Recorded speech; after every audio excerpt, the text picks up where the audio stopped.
देख रहे हैं कैपिटल टीवी उत्तर प्रदेश।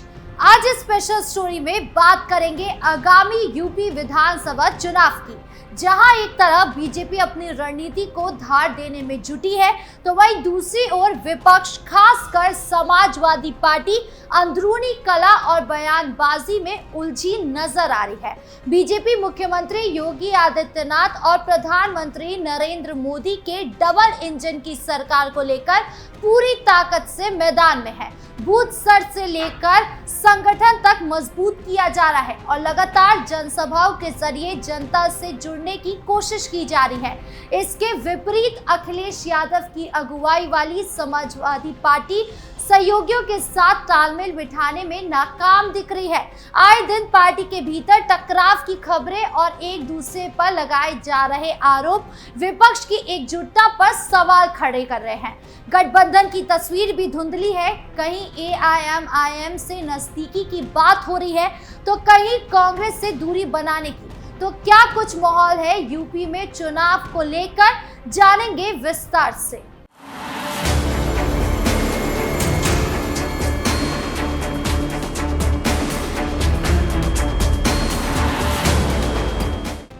अखिलेश यादव को उल्टा पड़ा तीर। सबसे पहले बात करें समाजवादी पार्टी के मुखिया अखिलेश यादव की, जिन्होंने अक्सर ऐसे बयान दिए हैं जिसका ना तो सर होता है ना ही पैर, और उन बयानों के कारण नेता फंसे भी कई बार हैं। हाल ही में अखिलेश यादव मुस्लिम वोटर्स को साधने के लिए बोल रहे थे कि गौशाला से दुर्गंध आती है और इत्र पार्क से सुगंध आती है। इस बयान के बाद हिंदू समुदाय में आक्रोश देखा गया था, तो वहीं मुस्लिम समुदाय भी कहीं ना कहीं नजर आया था, क्योंकि उनको अखिलेश यादव का दोहरा रवैया पसंद नहीं आया।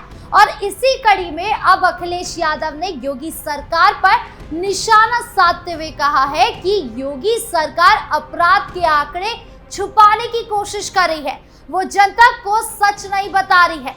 अखिलेश यादव ने जिस कॉन्फिडेंस के साथ ये बात कही है कि हमें खुद सच आपके सामने लाना पड़ा। अखिलेश यादव का ये बयान कितना सही है, ये जानते हैं। अखिलेश यादव का आरोप है कि योगी सरकार अपराध आंकड़े छुपा रही है। ये केवल चुनावी बयानबाजी है, क्योंकि वास्तविक आंकड़े एनसीआरबी, सुप्रीम कोर्ट रिकॉर्ड, स्वतंत्र मीडिया और न्याय व्यवस्था से स्पष्ट रूप में साबित करते हैं कि उत्तर प्रदेश में अपराध नियंत्रण की दिशा में योगी सरकार ने अभूतपूर्व काम किया है। उदाहरण के लिए एनसीआरबी और गृह मंत्रालय के आंकड़े के मुताबिक योगी सरकार के पहले 5 वर्षों के दौरान डकैती में लगभग 70 से 84%, लूट में 69 से 77%, अपहरण में 35 से 70%, मर्डर में 29 से 43% और दुष्कर्म में लगभग 52% तक की गिरावट दर्ज की गई है। जबकि समाजवादी पार्टी के कार्यकाल में यानी 2012 से 17 में गुंडा राज का सवाल उठता था। साथ ही योगी शासन में लगभग 222 माफिया एनकाउंटर में मारे गए। 79,000 से अधिक अपराधियों पर गैंगस्टर एक्ट लागू हुआ। 50,000 से ज्यादा एनडीपीएस केस दर्ज हुए। 5,000 करोड़ मूल्य की ड्रग्स जब्ती हुई और 14,000 करोड़ से ज्यादा अवैध संपत्तियां जब्त की गई। ये सब जेल या कोर्ट के रिकॉर्ड में दर्ज है। इसके अलावा यूपी में फॉरेंसिक लैब की संख्या 4 से बढ़कर 12 हुई और 6 और बनाए जा रहे हैं, जिससे 75,000 से ज्यादा मामले में वैज्ञानिक सबूतों से अपराध साबित हुए। फिंगरप्रिंट्स का निफ्टी नेटवर्क NAFIS से जुड़कर अब यूपी देश में सबसे तेज पहचान प्रणाली वाला बना है। तो वहीं ATS STF ने 142 आतंकवाद संदिग्ध स्लीपर मॉड्यूल तोड़े, 173 अवैध प्रवासी गिरफ्तार किए और नकली मुद्रा तथा हथियार जब्त किए। ये सब अदालतों में सबूत के तौर पर दर्ज है। यही नहीं, चुनाव के संदर्भ में 2022 विधानसभा चुनाव में कानून व्यवस्था योगी सरकार की सबसे बड़ी उपलब्धि के रूप में उभरी है।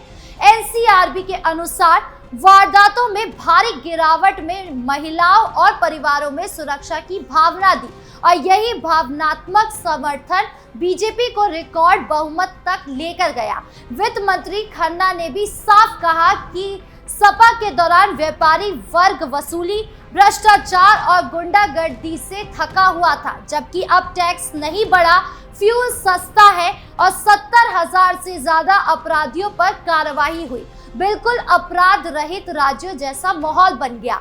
हाँ, एनसीआरबी की रिपोर्ट्स में यूपी में अभी भी महिलाओं के खिलाफ अपराधों की संख्या शीर्ष पर है, लेकिन साथ ही सजा दर और दोष सिद्ध दर में भी यूपी नंबर 1 है। 2019 में 8,000 से ज्यादा दोषी सिद्धियां और 52.2% सजा दर, जो राज्य की न्याय प्रणाली की संक्रेता दिखाती है, ना कि आंकड़ों को छुपाने की कोशिश। साथ ही सांप्रदायिक हिंसा की घटनाएं 2018 से 2020 के दौरान लगभग शून्य पर आ गई थी, जबकि सपा के कार्यकाल में 815 दंगों की घटनाएं हुई थी। मायावती के समय भी 616 हुई। और ये सब सिर्फ कागजों में नहीं है, बल्कि यूपी की जनता, शिक्षक, महिलाएं, व्यापारी और नागरिक अपने अनुभव बता रहे हैं। लड़कियां अब स्कूल जा रही हैं, महिलाएं घर से बाहर निकलने से डरती नहीं, पुलिस पहले की तरह बलवा नहीं फैला रही है और अवैध कब्जे, वसूली, गुंडागर्दी पर बुलडोजर चल रहा है, जिसका नतीजा है कि 70,000 हेक्टेयर भूमि माफिया से आजादी मिली है। ये तो थे वो आंकड़े जो अखिलेश यादव एंड कंपनी का मुंह बंद कराने के लिए काफी है। इसके अलावा आपको बता दें कि सपा दूसरों से भी तो भिड़ती थी, अब उन्होंने आपस में भी भिड़ना शुरू कर दिया है। दरअसल उत्तर प्रदेश स्थित सीतापुर जेल में बंद सपा महासचिव आजम खान की पत्नी डॉक्टर तंजीन फातिमा के बयान के बाद से समाजवादी पार्टी में खलबली मच गई है।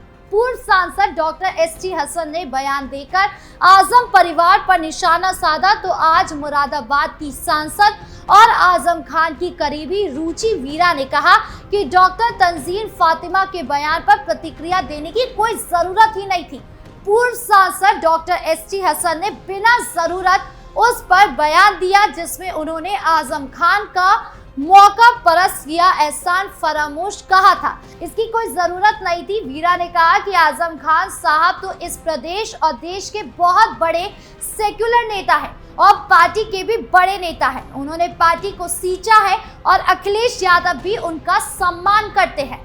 डॉक्टर एसटी हसन के बयान से पार्टी के कार्यकर्ताओं की भावनाएं आहत हुई है। मैं कार्यकर्ताओं से कहना चाहूंगी कि आपस में कोई प्रतिक्रिया ना दे, ना कोई गलत कमेंट करें और ना आपस में झगड़े करें। ये उनका अपना निजी बयान हो सकता है, पार्टी या अखिलेश यादव का ये बयान नहीं हो सकता। उनका ये बयान आजम परिवार की तकलीफ के समय में जख्मों को हरा करने वाला है। ऐसे बयानों से पार्टी को नुकसान होगा। उन्होंने कहा कि चुनावी साल में ऐसी कोई प्रतिक्रिया ना दे, क्योंकि पहले भी ऐसे बयानों से पार्टी को नुकसान हुआ। दो परिवारों के बारे में ऐसी कोई बात ना करें, संयम रखें और आपसी विवादों में ना उलझे। क्या ये तो होना ही था। जिस पार्टी की रणनीति कंफ्यूजिव हो, उनकी सोच तो कंफ्यूजिव होगी ही। आपको बता दूं कि आजम खान मुस्लिम चेहरा है, जिनसे अच्छा खासा वोट अखिलेश यादव को मिलता है और इसीलिए आजम खान से नेता बनाकर रहना चाहते हैं। लेकिन क्योंकि नेताओं में खुद बातचीत नहीं होती, एकजुटता नहीं है, वो पार्टी तो आपस में भिड़ेगी ही। अभी से ही आपस में नेताओं की सोच नहीं मिल रही है। सोचे गलती से ये सत्ता की कुर्सी में बैठ जाए तो यूपी का क्या हाल होगा। लेकिन फिलहाल जिस राह पर अखिलेश यादव चल रहे हैं, ऐसा लग रहा है कि मानो अखिलेश यादव सत्ता की कुर्सी के आसपास भी नहीं है। यानी कुल मिलाकर कहें तो अखिलेश यादव ने जो बयान दिया है उसका कोई सर पैर ही नहीं है, क्योंकि जनता ने बदलता यूपी देखा है। सड़कों पर मोबाइल फोरेंसिक वैन, एटीएस की रेड, कोर्ट में अभियोजन, जेल में अपराधी, जनता के घरों में चैन, सब देखा है। तो वहीं समाजवादी पार्टी के कार्यकाल में जिसका अखिलेश यादव ढिंडोरा पीटते हैं, वो अब कहीं नजर ही नहीं आता, क्योंकि वोटर्स को अब दिखने वाला बदलाव पसंद है, हवाबाजी वाला नहीं, जिसमें सिर्फ बात होती थी, काम नहीं। तो अब अखिलेश यादव आंकड़े छुपाए जा रहे हैं का नारा जितना जोर से लगाएंगे, उतनी ही तेज से हवा निकल जाएगी, क्योंकि यूपी की जनता अपनी आंखों से देख चुकी है कि सपा के गुंडाराज की विराट कसरता के बाद योगी सरकार ने अपराध को नियंत्रित किया है, जनता को सुरक्षित किया है और चुनावी बहस को तथ्यों के धरातल से जोड़ दिया है। ऐसे में ये देखना दिलचस्प होगा कि आगामी चुनाव में किसकी होती है जीत और किसकी हार। क्या अखिलेश यादव फिर से हवाबाजी और पीटीए का सहारा लेंगे या फिर कुछ बदलाव चुनाव से पहले देखने को मिलेगा? आपको क्या लगता है? कमेंट बॉक्स में जरूर बताएं। नमस्कार।